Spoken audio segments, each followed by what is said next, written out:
ख्रिस्त में मेरे प्यारे भाइयों और बहनों, वर्ष का 27वां इतवार है।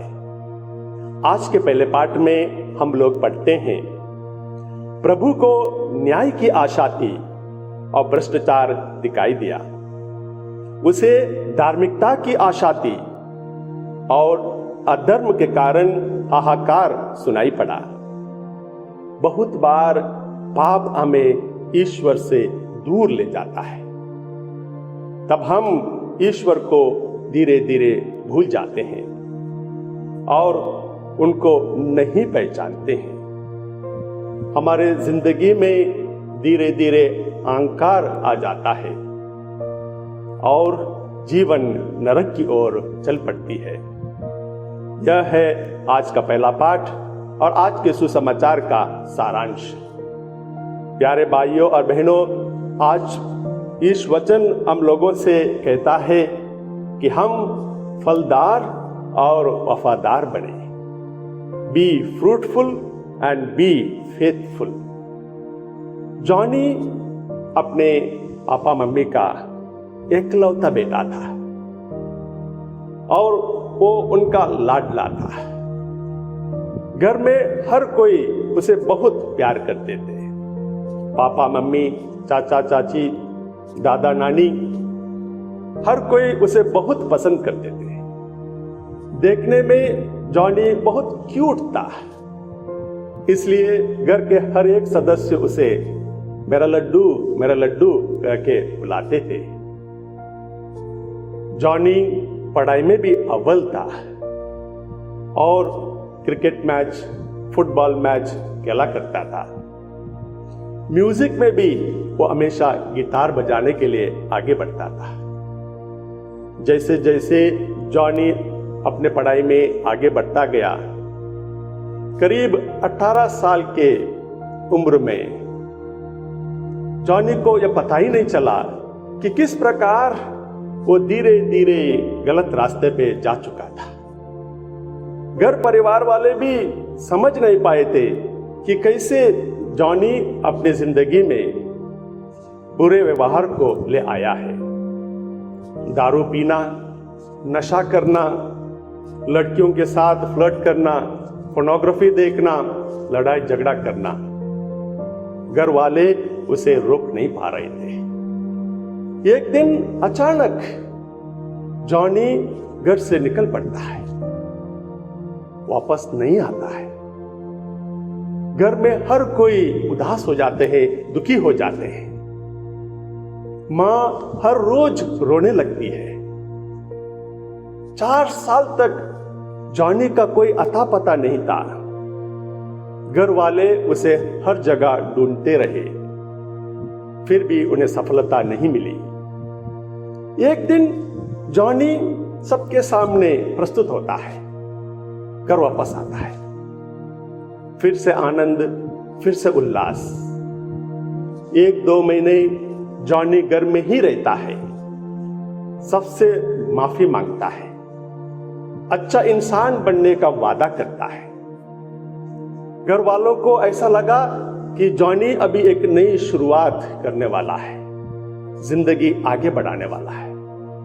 इसलिए घर वाले जॉनी को एक बिजनेस शुरू करने के लिए मदद करते हैं, फाइनेंशियल हेल्प देते हैं और जॉनी बड़े उत्सुकता के साथ बिजनेस शुरू करता है। 2 महीनों तक उसने बिजनेस किया और जैसे ही उसके हाथ में पैसे आए, दोबारा वो उसी पुराने रास्ते में चल पड़ा। दारू पीना, नशा करना, मारपीट।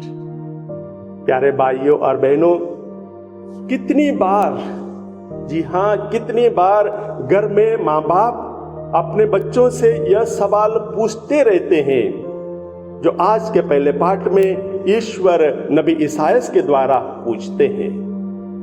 सवाल यह था, कौन सी बात रह गई थी जिसे मैं अपनी दाखबारी के लिए कर सकता था और जिसे मैंने उसके लिए नहीं किया? मुझे अच्छी फसल की आशा थी, किंतु मुझे खट्टे अंगूर ही मिले। मैं इसे दोबारा दोहराता हूं, मुझे अच्छे अंगूर की आशा थी, किंतु मुझे कट्टे अंगूर ही मिले। जी हां प्यारे भाइयों और बहनों, कितनी बार हम लोग अच्छा करना चाहते हैं, बुरा हो जाता है।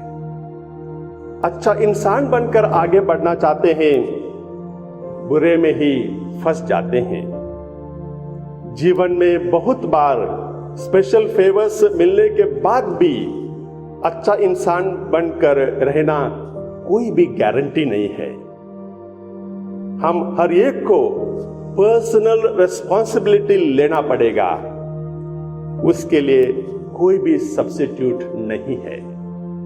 हम सबको पर्सनल रिस्पॉन्सिबिलिटी लेना पड़ेगा और उसके लिए कोई भी सब्स्टिट्यूशन नहीं है।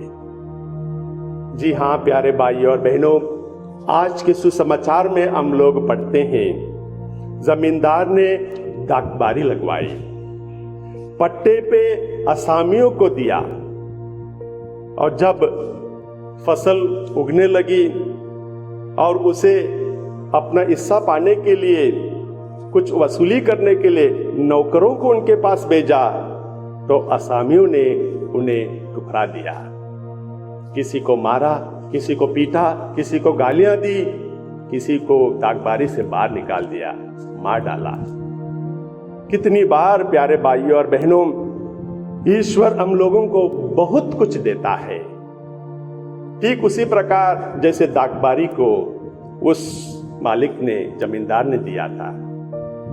ईश्वर हम लोगों को टैलेंट से भर देते हैं।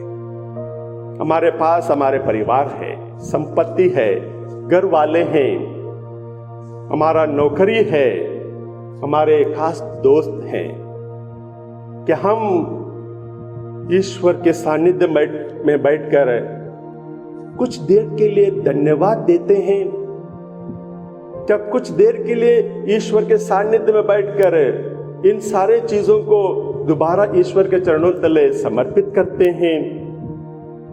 सवाल यह है, are we possessive of things? Are we possessive of persons, especially our close friends? वो हमारे हैं, हम उनको अपने हाथ से जाने नहीं देंगे। रास्ते में जो कुछ भी आता है उसे उठाने के लिए कोशिश करेंगे। प्यारे भाइयों और बहनों, पूरी दागबारी मिलने के बावजूद भी असामी जमींदार को भूल जाते हैं। असामी जमींदार को भूल जाते हैं। Out of site, out of mind. अपने ही काम में जब हम लोग व्यस्त रहते हैं, अपनी ही चीजों के साथ अपना जीवन बिताने लगते हैं, अपना ही कंप्यूटर, अपना ही आईफोन और अपने ही करीबी दोस्त, जब हम लोग जिंदगी उन्हीं के इर्द गिर्द बिताने लगते हैं, हम ईश्वर को भी out of site, out of mind कर देते हैं।